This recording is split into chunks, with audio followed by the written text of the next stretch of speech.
네, 안녕하십니까. 정본부장입니다. 오늘 제가 술을 한잔 해가지고 이게 또 이제 뉴스 이런 것도 바로 가서 또 하면 이게 시간이 오래 걸릴 것 같아서 이게 제가 봤을 때는 그냥 여기서 이렇게 앞에 대리를 하시고 제가 또 이렇게 뒤에서 이렇게 여기를 좀 전해드리는 게 좋겠다 이런 생각이 좀 들었습니다. 강남이 아주 야경이 아름답고요. 뒤에 좋습니다. 자, 오늘 제가 이제 여러분들께 좀 드리고 싶은 이야기는 여러분들이 좀 좋은 이미지를 갖고 있는 그 영화 영린에 나오는 그 정조 있죠? 네, 정조. 그 정조가 사실 어떻게 보면은 근래, 그러니까 물론 이제 근래 이제 영정조 시대 때 이제 워낙 그 개혁군주로서 한국 사람들한테는 상당히 그 좋은 이미지로 되어 있는 그런 군주죠. 뭐 대원군도 이제 결국은 정조를 본받아서 정조가 못다 이런 개혁을 이루겠다 이렇게 이제 노심초사하면서 이제 결국은 뭐 본인은 이제 어떻게 보면 세국 정책을 했지만 본인이 이제 뒤따르고자 했던 이제 그 방향은 정조였다 그래요. 그래서 이 정조라는 어떤 그 인물이 이 한국 이 사회, 한국 지금 이 우리나라 역사죠. 역사에 준 이미지는 상당히 크고, 사실 뭐 어떻게 보면은 근래 이제 역사를 배웠던 많은 분들이 이 정조에 대해서는 이제 상당히 좋은 이미지로 마치 이제 그 군주가 개혁을 완수했다고 한다면은 우리가 뭐 일본보다 이제 앞서 나갈 것이다 뭐 이런 얘기부터 시작해서 메이지 유신에 나오는 이제 메이지 천황을 근접하는 그런 어떤 군주로서 많은 이제 아쉬움을 가지게 만드는 그런 역사적인 인물입니다.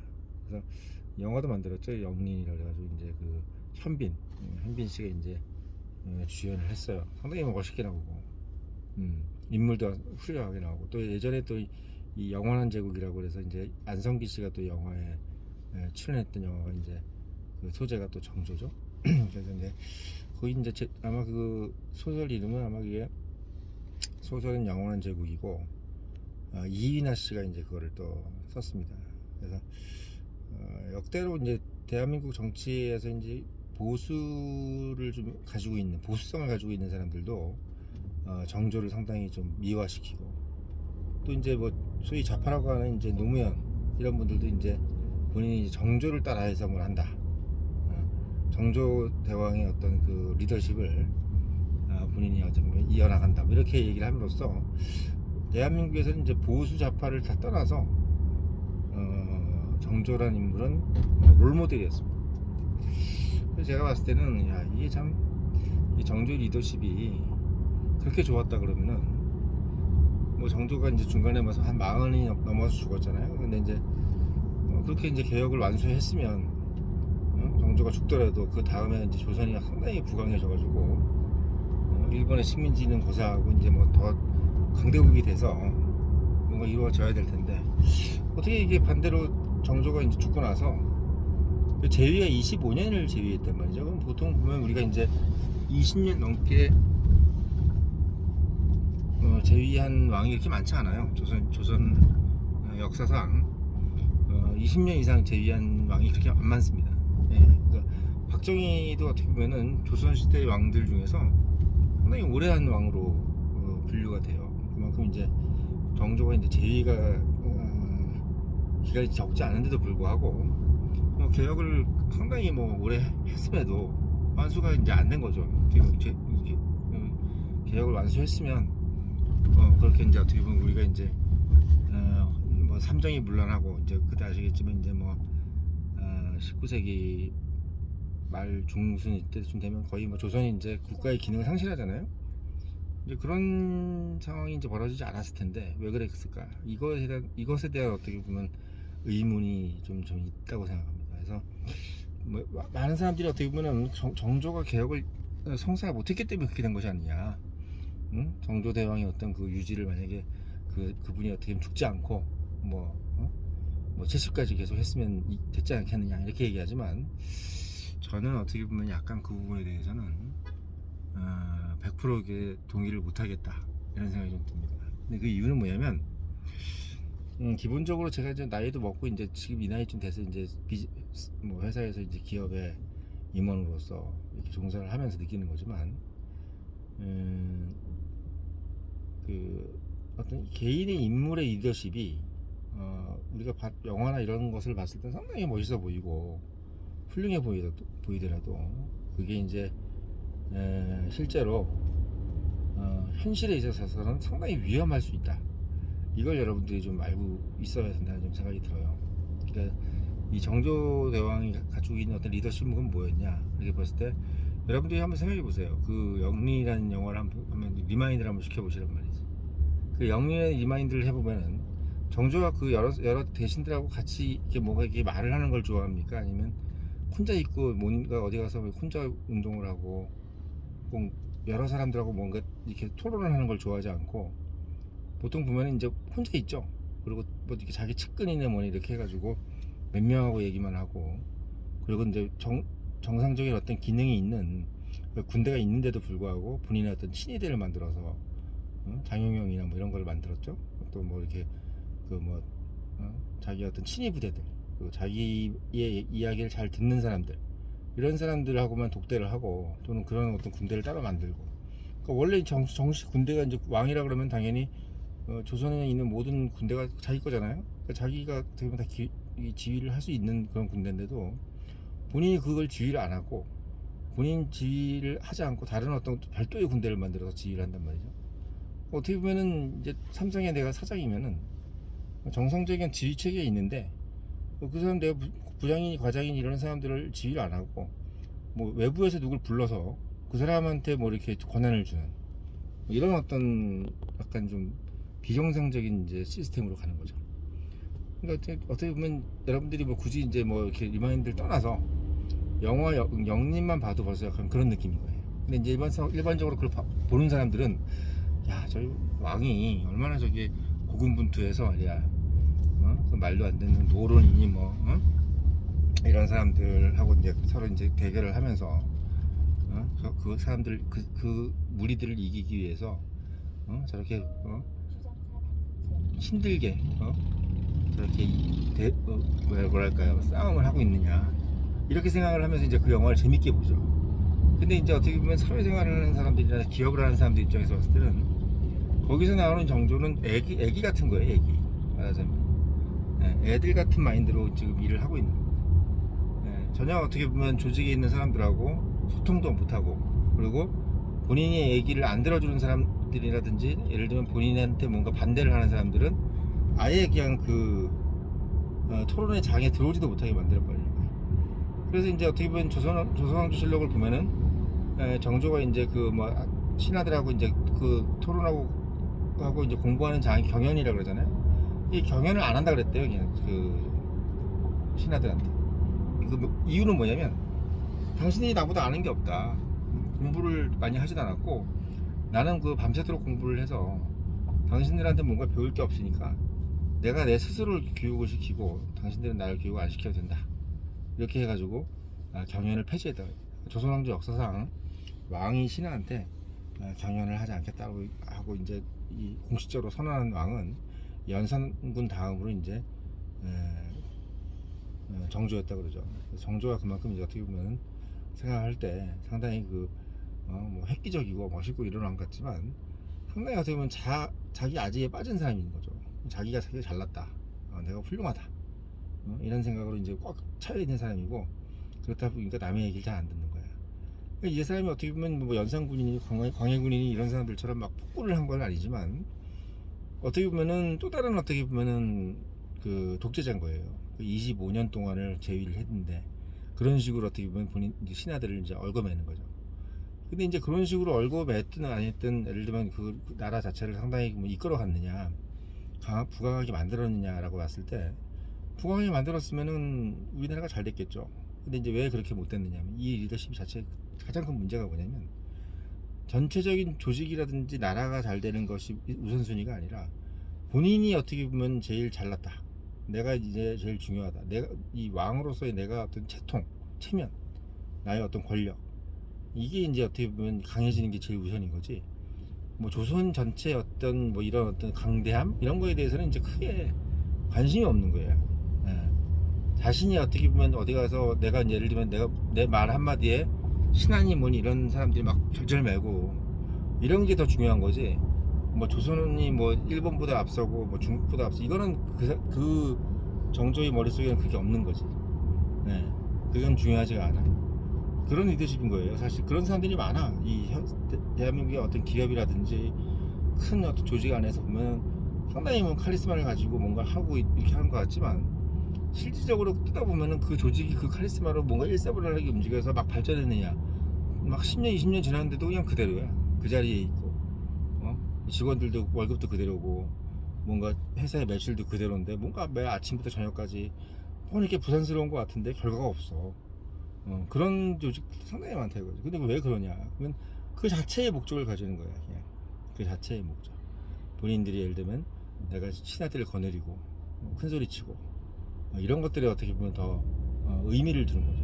그래서 상당히 위험한 리더십인 거죠. 그래서 그날 그 정조가 이제 예를 들면 뭐 멀쩡하게 이제 그 경복궁에 지금 궁이 있잖아요. 경복궁 궁이 있는데 괜히 그거를 또 수원에다가 이제 화성을 만들었어요.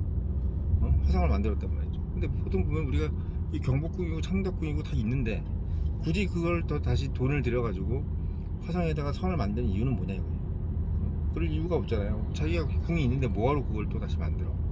왜냐하면 이제 거기를 내가 화성이라는 곳에 내가 성을 만들면 거기서는 내가 정말 내 말에 뭐 예를 들면 내가 한마디 하면 모든 사람들이 내 말에 귀를 기울이고 그냥 반대의 어떤 얘기를 할 수 없는 사람들만 다 있을 거라는 거지. 근데 이제 예를 들면 이 경복궁이 창덕궁 여기는 뭐 선대 뭐 할아버지의 뭐 예를 들면 충신들도 있을 것이고, 또한 할아버지 때 또 있었던 뭐 대왕대비니 뭐니 수많은 자기랑 연관 안 된 사람들이 많을 거 아니야. 그런 사람들이 다 궁에 다 살고, 아시겠지만 이 궁에는 뭐 그냥 나하고 아버지하고 뭐 이것만 사는 게 아니야. 할머니의 뭐 할아버지 뭐 선대 왕의 뭐 여자가 몇 명이에요 벌써. 그러면 뭐 거기에 뭐 딸린 뭐 계빈이 뭐니 많단 말이야. 그런 사람들이 뭐 사들의 팔전부터 시작해서 그런 사람들이 다 이 궁궐에 살아. 그러니까 그런 사람들도 다 눈이에요. 그게 눈이고 다 입이란 말이죠.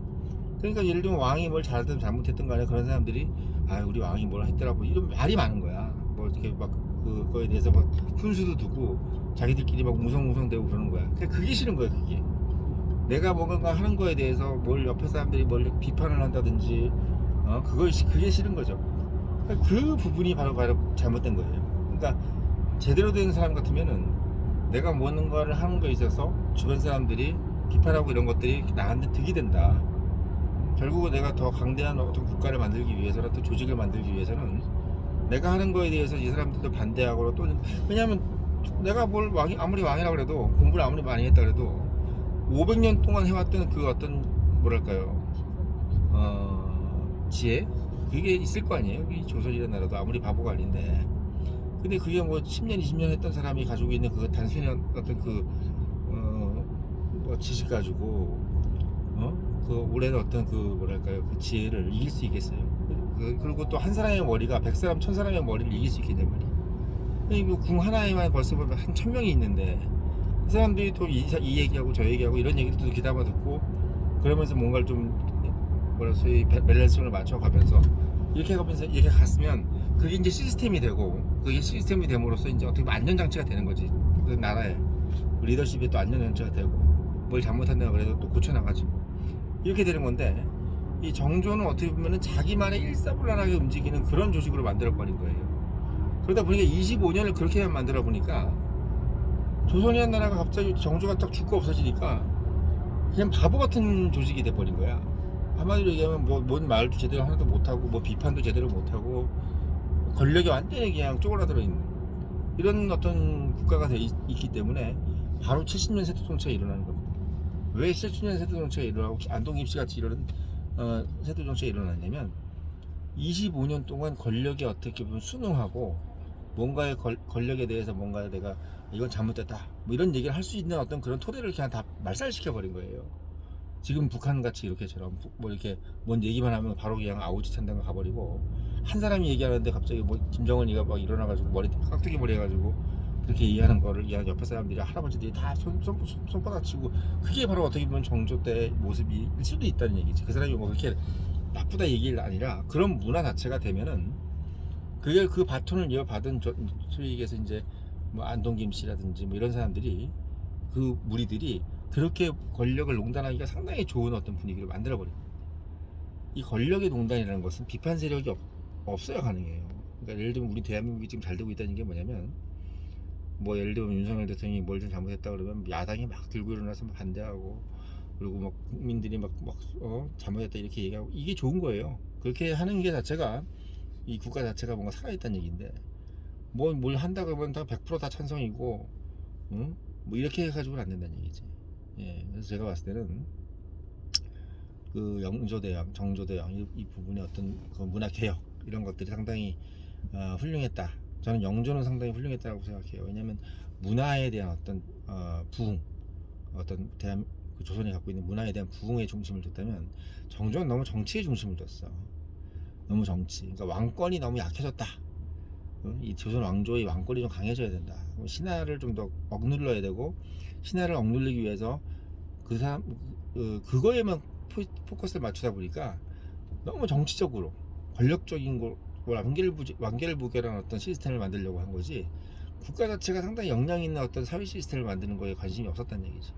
그게 결국은 70년 세대 정치를 만들어 낼 수밖에 없는 상황 사회를 만들어 버렸고 조선이 상당히 역동성을 상실해 버리는 리더십의 역동성이 상실돼 버리는 그런 국가를 만드는 데 가장 큰 일조를 했다 저는 이렇게 생각이 듭니다. 그래서 그 정조의 어떤 리더십을 우리들이 뭐 물론 훌륭한 일도 했겠죠. 뭐 했는데 제가 봤을 때는 그 뭐 했던 일들 좀 문체반정이나 이런 것들도 그래요. 사실 어떻게 보면 시대가 지금 근대로 가고 있는데도 오히려 뭐 옛날을 복구하자는 주의거든. 말하자면 옛날 뭐 요순 시대의 어떤 그런 시대로 복구하자. 그리고 또 정조가 갖고 있는 어떤 그 엘리트주의 여기 때문에 어떻게 보면 다시 유교로 돌아가자. 막 성리학이 최고다. 뭐 이런 식으로 다시 돌아갔다는 얘기지. 그러면서 막 기독교도 박퇴하고 막 그랬어요. 그러니까 왜 우리가 생각할 땐 정조가 막 외래 문물도 막 받아들이고 이런 사람 같지만 그렇지 않아.